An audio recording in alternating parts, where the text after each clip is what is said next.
Hello बच्चों, आज का टॉपिक है धातु एवं अधातु। आज हम पढ़ने वाले हैं क्लास 10 चैप्टर नंबर 3 धातु एवं अधातु के बारे में और समझेंगे कि आखिर धातु अधातु कहते किसके हैं और इसके हम एप्लीकेशन को जानेंगे। तो बिना समय गंवाए स्टार्ट करते हैं आज का टॉपिक। सबसे पहले हम यहाँ समझेंगे भौतिक गुणधर्म के बारे में। क्या समझेंगे भौतिक गुणधर्म में? किसका भौतिक गुणधर्म समझेंगे? धातु का भौतिक गुणधर्म समझेंगे और समझेंगे। सबसे पहला जो पॉइंट है कहता है धातु शुद्ध रूप में चमकदार होता है, जिसे धात्विक चमक भी कहते हैं। धातु क्या होता है? शुद्ध रूप में चमकदार होता, चमकता है मतलब, ठीक है, जिसे हम धात्विक चमक के नाम से जानते हैं। सामान्यतः धातु कठोर होता है। जो धातु होते हैं वो क्या होते हैं? कठोर होते हैं। धातु में आघातवर्ध होती हैं। आघातवर्ध का मतलब धातुओं को पीटकर चादर बनाना। सोना एवं चांदी सबसे आघातवर्ध है। समझ में आया? आघातवर्ध का मतलब होता है कि धातु को पीटकर चादर बनाना, ठीक है। जब हम धातु को पीट कर चादर बनाते हैं तो उसे हम आघातवर्ध्यता कहते हैं। अगला है धातु विद्युत तथा ऊष्मा का सुचालक होता है। विद्युत और ऊष्मा मतलब विद्युत और ऊष्मा आसानी से पास हो सकते हैं। सिल्वर कॉपर ऊष्मा का सबसे अच्छा चालक होता है। सिल्वर जो कॉपर है ऊष्मा का सबसे अच्छा चालक है। इसका गलनांक सबसे अधिक होता है। धातु का गलनांक धातुएं ध्वनि उत्पन्न करती है ना। मार पीटने पर ध्वनि उत्पन्न होता है। आगे क्या है? धातु में तन्यता होता है। तन्यता को माने तार के रूप में बदलना, पीट पीट के क्या बनाना? तार बनाना तन्यता कहलाता है, ठीक है। 1 ग्राम सोने को हम 2 किलोमीटर खींच सकते हैं। कितना? 2 किलोमीटर। 1 ग्राम सोने को हम 2 किलोमीटर तक खींच सकते हैं। अब ऐसे हम समझते हैं अधातु के बारे में, ठीक है। इसका भौतिक गुणधर्म क्या है? तो अधातु चमकदार नहीं होता है, ये ध्वनि उत्पन्न नहीं करते हैं, इसमें तन्यता नहीं होता है, इसमें आघातवर्ध्यता नहीं होता है, ऊष्मा और विद्युत का कुचालक होते हैं, ठीक है। इस सब अब समझते हैं अपवाद। अपवाद में क्या है? ब्रोमीन एक अधातु है लेकिन द्रव अवस्था में पाया जाता है। बात समझिएगा, ब्रोमीन क्या है? एक अधातु है जो द्रव अवस्था में पाया जाता है।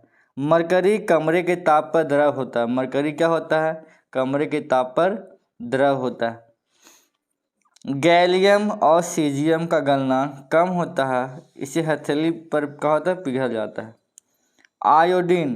आयोडीन चमकीला होता है, जो एक अधातु है। आयोडीन क्या है? चमकीला है लेकिन वह क्या है? एक अधातु है। कार्बन अनेक रूपों में पाया जाता है। कार्बन क्या होता है? अनेक रूपों में पाया जाता है। कोयला कार्बन का रूप है। पेट्रोलियम भी क्या है? कार्बन ही है ना। पेट्रोल क्या है? कार्बन है ना। आगे है हीरा कार्बन का एक रूप है जो कठोर होता है तथा यह प्राकृतिक पदार्थ है। इसका गलनांक तथा क्वथनांक बहुत अधिक होता है। आगे है ग्रेफाइट विद्युत का सुचालक होता है। लिथियम सोडियम पोटेशियम बहुत मुलायम धातु है और इसे हम आसानी से चाकू से काटा जा सकता है, ठीक है। इसे आसानी से चाकू से काट सकते हैं।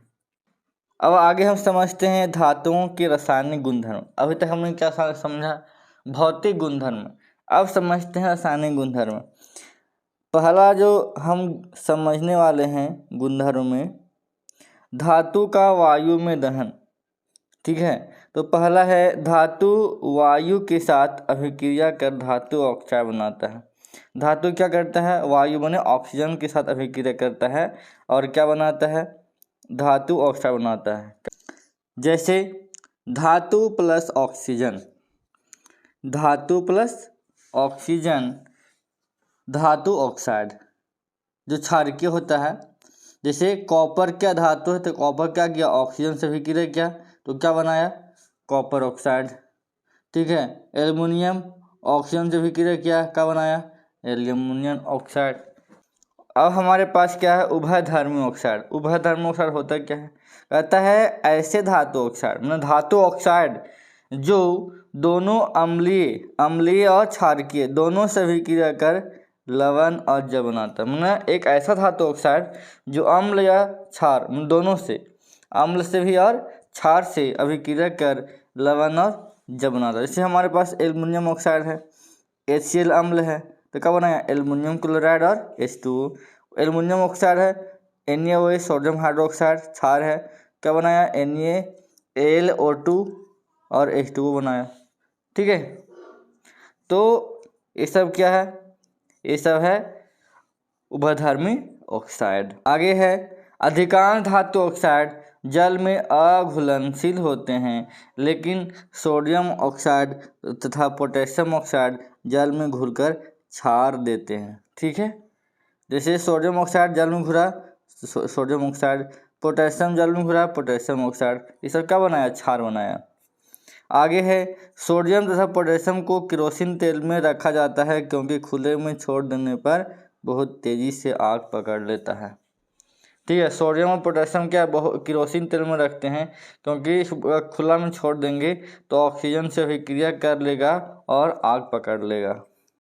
आगे हमारे पास क्या है, गर्म करने पर आयरन का दहन नहीं होता। जब गर्म करेंगे तो आयरन क्या होता है, जलता नहीं है। कॉपर का दहन नहीं होता है लेकिन गर्म धातु का कर काले रंग का परत, मतलब जब कॉपर का दहन होता नहीं बट उसमें क्या होता है, गर्म धातु पर काले रंग का परत चढ़ जाता है। सिल्वर तथा गोल्ड अत्यधिक ताप पर ऑक्सीजन से भी क्रिया नहीं करता है। बहुत ज़्यादा भी तापमान दे देंगे तो वह ऑक्सीजन से भी क्रिया नहीं करता है। कौन, सिल्वर और गोल्ड मतलब सोना और चांदी। आगे है सोडियम अत्यधिक अभिक्रियाशील धातु है और मैग्नीशियम धीमी अभिक्रिया करता है। मैग्नीशियम क्या करता है, बहुत धीमी अभिक्रिया करता है और सोडियम क्या है, सोडियम अधिक अभिक्रियाशील धातु है। यहाँ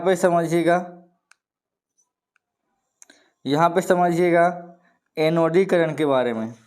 एनोडीकरण होता क्या है, एनोडीकरण एल्युमिनियम पर मोटी ऑक्साइड की परत बनाने की प्रक्रिया है। वायु के संपर्क में आने पर एल्युमिनियम ऑक्साइड की पतली परत का निर्माण होता है।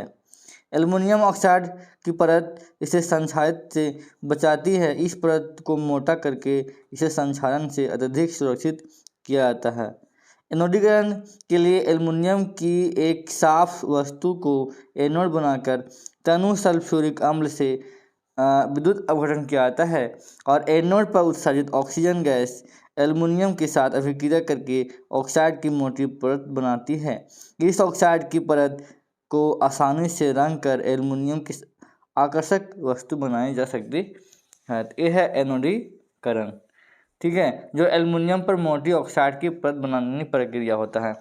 क्या होता है एनोडीकरण, एल्युमिनियम पर एक मोटा ऑक्साइड का परत बनाने का प्रक्रिया है जो वायु के संपर्क में आने से एल्युमिनियम पर ऑक्साइड की पतली परत का निर्माण होता है। ठीक है, अब हम समझते हैं अगला रासायनिक गुणधर्म, धातु का जल के साथ अभिक्रिया। जल से अभिक्रिया कर धातु हाइड्रोजन गैस तथा धातु ऑक्साइड बनाता है। पुनः धातु ऑक्साइड जल के साथ अभिक्रिया कर धातु हाइड्रो ऑक्साइड बनाता है। जैसे मतलब ये सभी धातु होता नहीं है। जैसे पोटेशियम क्या है, पोटेशियम धातु जल से अभिक्रिया किया, पोटेशियम ऑक्साइड बनाया। पोटेशियम ऑक्साइड जल से अभिक्रिया किया तो फिर क्या किया, पोटेशियम हाइड्रोक्साइड बनाया। समझ में आया, दोबारा अभिक्रिया करेगा तो क्या बनाएगा, धातु हाइड्रोजन ऑक्साइड। ठीक है, सोडियम ऑक्साइड पुनः किया तो सोडियम हाइड्रोक्साइड। बस समझ में आया। तो जल से अभिक्रिया करेगा तो हाइड्रोजन गैस तथा धातु ऑक्साइड बनाएगा और फिर अगर धातु ऑक्साइड अभिक्रिया करेगा जल से तो धातु हाइड्रो ऑक्साइड बनाता है। ठीक है, आगे है जल के साथ कैल्शियम की अभिक्रिया धीमी होती है। मैग्नीशियम शीतल जल के साथ अभिक्रिया नहीं करता है लेकिन गर्म जल से करता है। एल्युमिनियम आयरन जिंक न ही शीतल जल के साथ अभिक्रिया करता है और न ही गर्म जल के साथ अभिक्रिया करता है लेकिन भाप के साथ करता है। समझिएगा, न गर्म से ना ठंडा से, सिर्फ भाप से, एल्युमिनियम, आयरन और जिंक। लेड, कॉपर और सिल्वर तथा गोल्ड जल के साथ बिल्कुल अभिक्रिया नहीं करता है। लेड, शीशा, कॉपर और सिल्वर, सोना चांदी क्या है, जल से अभिक्रिया नहीं करता है। आगे है धातु का अम्ल के साथ अभिक्रिया। धातु जो अम्ल के साथ अभिक्रिया करती है तो लवण और हाइड्रोजन गैस बनाती है। जैसे धातु क्या किया, धातु बनाया, अम्ल के साथ अभिक्रिया किया तो क्या बनाया, लवण और हाइड्रोजन गैस। जैसे magnesium HCl, magnesium chloride, hydrogen gas. धातुएं नाइट्रिक अम्ल के साथ अभिक्रिया कर हाइड्रोजन गैस नहीं बनाती, यह H2 के ऑक्सीकृत कर जल में बदल देता है और स्वयं नाइट्रोजन के किसी ऑक्साइड में उपचयित हो जाता है। जैसे नाइट्रोजन ऑक्साइड हो गया, नाइट्रोजन ऑक्साइड हो गया, ठीक है, नाइट्रिक ऑक्साइड हो गया, ठीक है। अभिक्रियाशीलता का क्रम, सबसे ज़्यादा अभिक्रियाशील मैग्नीशियम, देन एल्युमिनियम, जिंक और फिर फेरस। कॉपर तनु HCl से अभिक्रिया नहीं करता है, ठीक है, इसको दिमाग में रखना। सबसे अभिक्रिया यहाँ पे मैग्नीशियम, उसके बाद एल्युमिनियम, उसके बाद जिंक, उसके बाद फेरस। उसके बाद समझते हैं एक्वा रेजिया, ठीक है। क्या है एक्वा रेजिया को समझिएगा। एक्वा रेजिया क्या है, इसको रॉयल जल का लैटिन शब्द से लिया गया है। 3:1 के अनुपात में सांद्र हाइड्रोक्लोरिक अम्ल सांद्र नाइट्रिक अम्ल का मिश्रण होता है, ठीक है। इसका प्रयोग यह गोल्ड को गला सकता है, जबकि दोनों क्या होता है, दोनों में से किसी अम्ल में अकेले यह क्षमता नहीं होती। एक्वा रेजिया भभकता द्रव होने के साथ साथ प्रबल संक्षारक भी होता है। यह उन अभिकर्मों में एक है जो गोल्ड और प्लेटिनम में गलाने में समर्थ होता है। मतलब सिंपल भाषा में समझना कि सांद्र हाइड्रोक्लोरिक अम्ल और सांद्र नाइट्रिक अम्ल के 3:1 का रेशियो क्या कहलाता है, एक्वा रेजिया, जो एग्जाम में आता भी है, ठीक है, ध्यान से समझिएगा। 3:1 के अनुपात में सांद्र हाइड्रोक्लोरिक अम्ल और सांद्र नाइट्रिक अम्ल का जो मिश्रण होता है वही एक्वा रेजिया होता है, जिसका प्रयोग सोना और चांदी को गलाने में किया जाता है। अन्य हमारे पास क्या है, अन्य धातु लवणों के साथ धातु का अभिक्रिया। अगर धातु यदि मान लो A है, धातु B को उसके विलयन से विस्थापित करती है तो ये धातु B की अपेक्षा अधिक अभिक्रियाशील है। मतलब यदि A B को हटा देता है, मतलब क्या है, A जो है B से बहुत ताकतवर है। जैसे धातु A प्लस B का विलयन, तो A आ गया, B हट गया, तो मतलब A क्या हो गया, ताकतवर हो गया। अभिक्रियाशील धातु अपने से कम अभिक्रियाशील धातु को उसके यौगिक के विलयन से क्या करता है, विस्थापित करता है। माने जो अभिक्रियाशील धातु होता है, जो कम अभिक्रियाशील धातु है उसको क्या करता है, यौगिक से हटा देता है। क्या करता है, यौगिक से हटा देता है। सक्रियता श्रेणी, देखो सक्रियता श्रेणी का मतलब होता है जिससे कि कोई धातु होता है वो कितना अधिक अभिक्रियाशील है, ठीक है, कितना अभिक्रियाशील है। सक्रियता श्रेणी वह सूची है जिसमें धातुओं को अवरोही क्रम में व्यवस्थित किया जाता है। माने अवरोही क्रम में मतलब जो सबसे ज़्यादा अभिक्रिया करेगा उसको सबसे ऊपर में, और जो सबसे कम अभिक्रिया करेगा सबसे नीचे। तो आप देख सकते हैं यहाँ जो एक टेबल बनाया गया है, इस टेबल में क्या है, पोटेशियम, क्या है, पोटेशियम। पोटेशियम सबसे अधिक अभिक्रियाशील धातु है। उसके बाद sodium, calcium, magnesium, aluminium, zinc.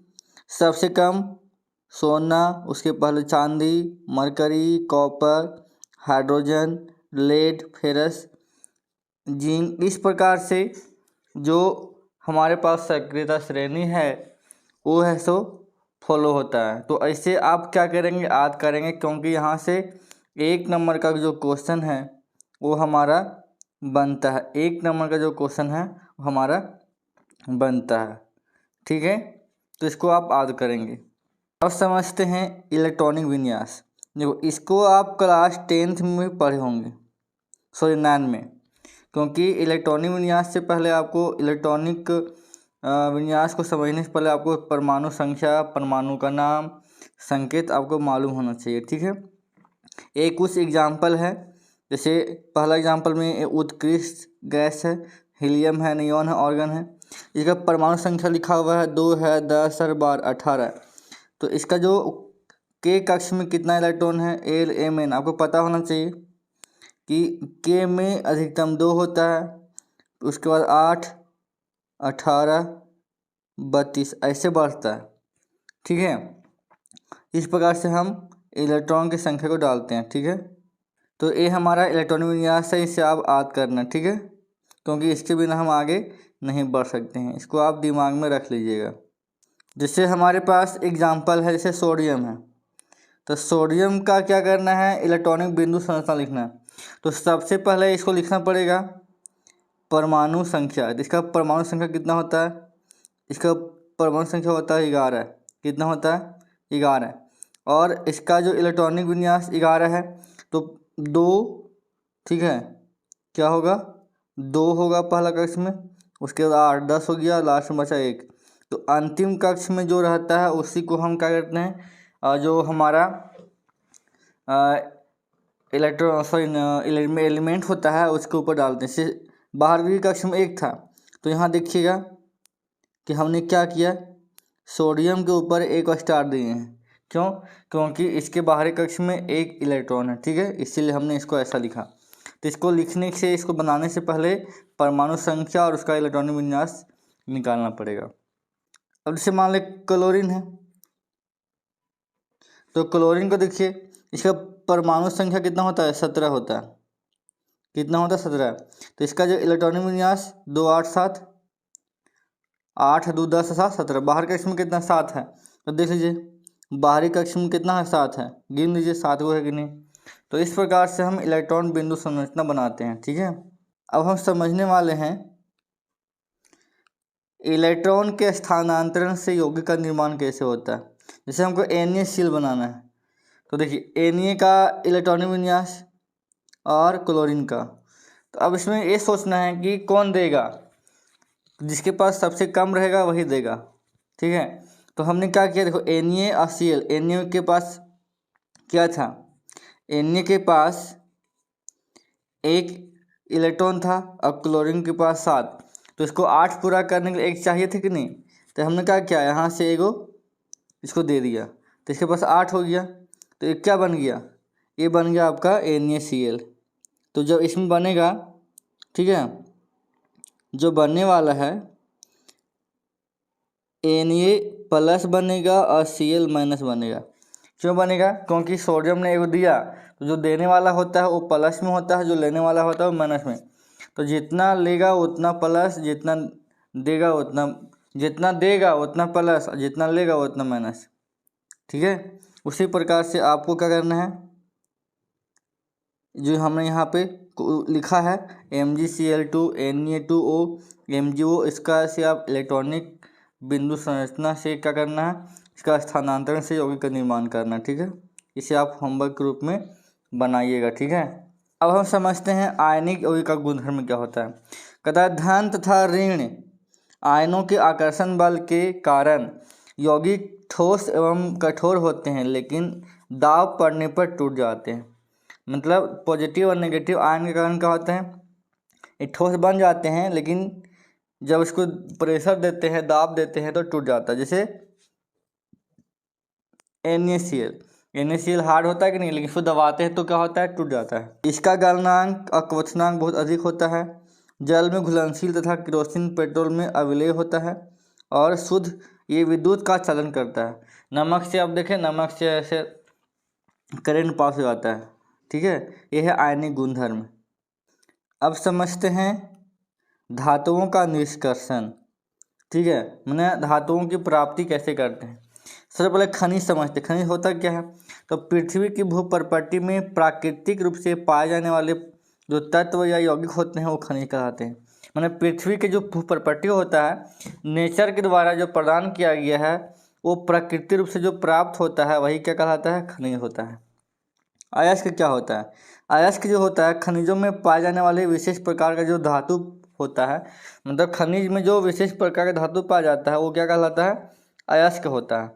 और गैंग जो खनिज अयस्कों में पाए जाने वाले जो अशुद्धियाँ होती, मैंने खनिज मिला, खनिज में धातु प्राप्त हुआ, अब धातु के साथ जो अशुद्धियाँ होती है वो क्या कहलाता है, गैंग कहलाता है। ठीक है, अब है से धातु का निष्कर्षण। तो सबसे पहले आप इस फिगर को देखिए। ठीक है, इस फिगर को देखिएगा, समझ में आ जाएगा। तो सबसे अधिक क्या है, ऊपर वाला भाग है। ठीक है, ये वाला भाग, उसके बाद ये वाला, उसके बाद ये वाला। ठीक है, तो ये स्वतंत्र अवस्था में नहीं पाया जाता।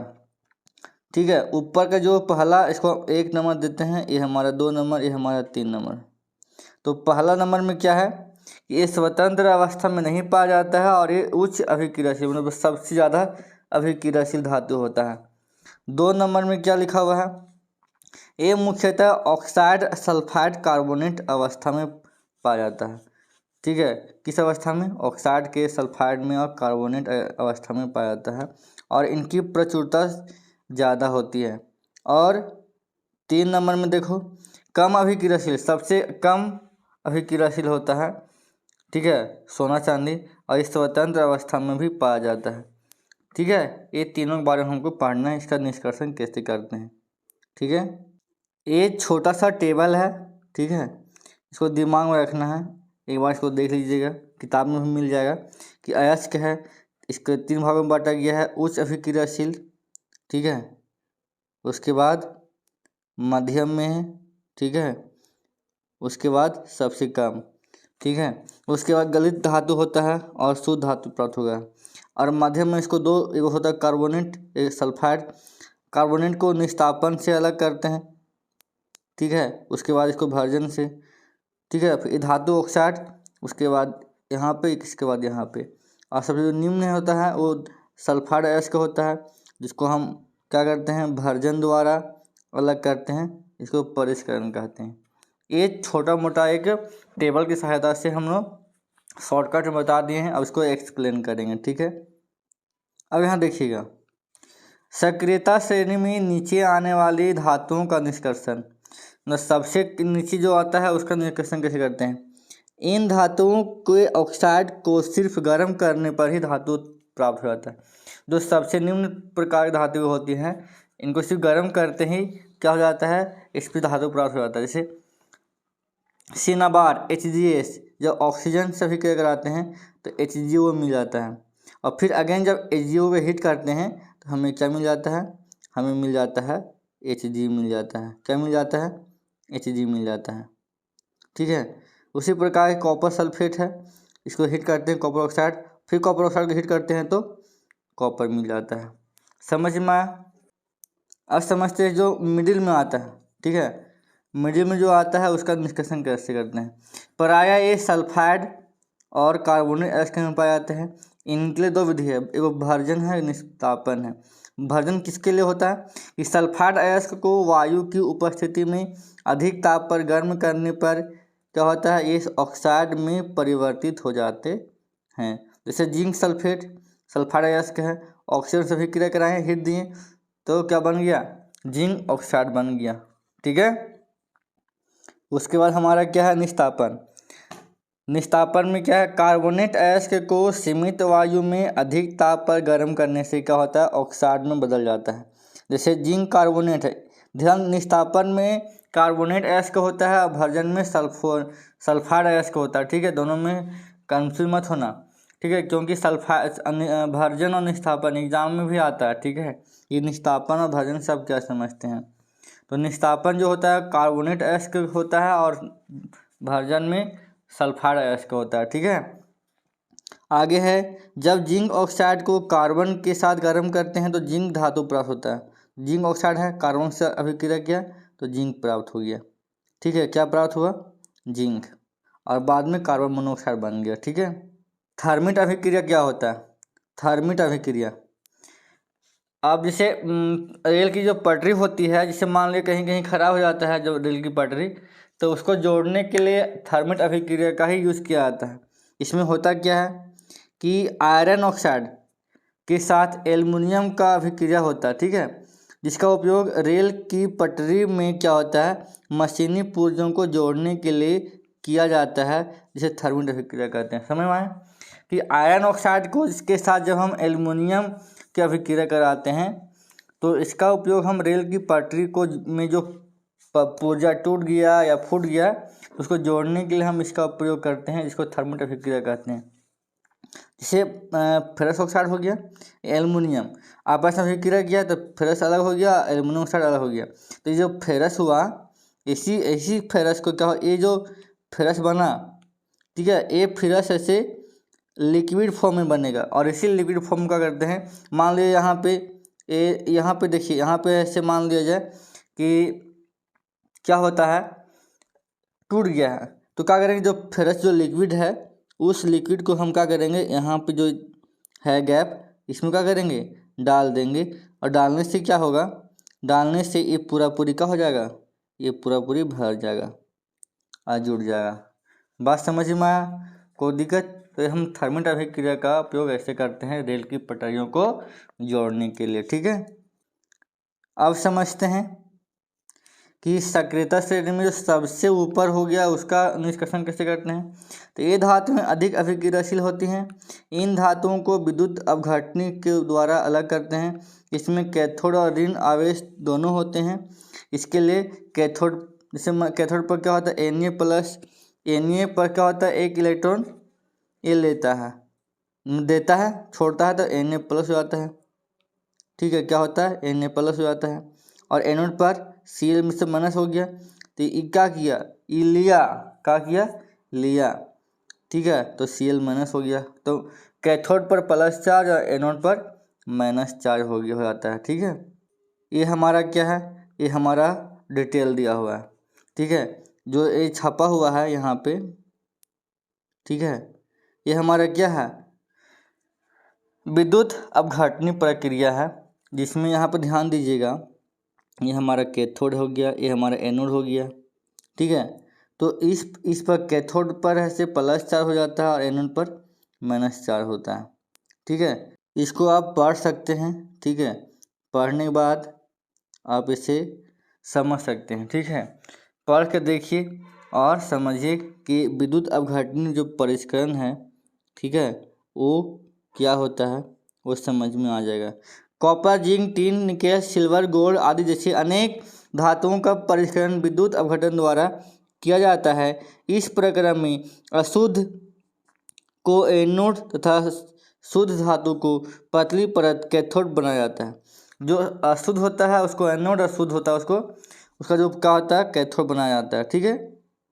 उसके बाद धातु के लवण विलयन का उपयोग विद्युत अपघटन के रूप में किया जाता है। धातु का किस रूप में, लवण विलयन का, ठीक है, जैसे फिगर में दिखाया गया है।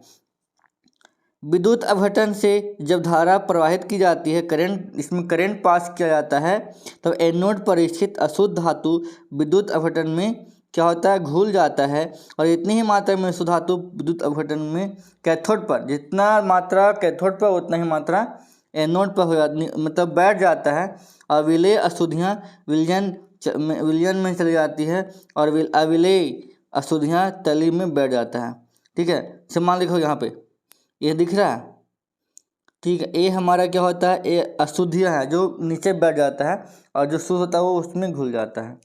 तो इस प्रकार से क्या होता है, विद्युत अपघटनी परिष्करण का प्रयोग किया जाता है। और संक्षारण के बारे में हम अम्ल क्षारक का लवण में बताए थे, ठीक है। यहाँ भी संक्षारण है क्योंकि जो अम्ल का संबंध धातु से था और इसमें हम जो पढ़ रहे हो धातु ही है, तो धातु जब जहाँ जहाँ वहाँ पर संक्षारण होना तय है, ठीक है। यहाँ देखिए संक्षारण, खुली वायु में क्या होता है, वो धातुओं को छोड़ देने से क्या होता है, उसके ऊपर एक नया परत चढ़ जाता है, ठीक है, जिसे संक्षारण कहते हैं।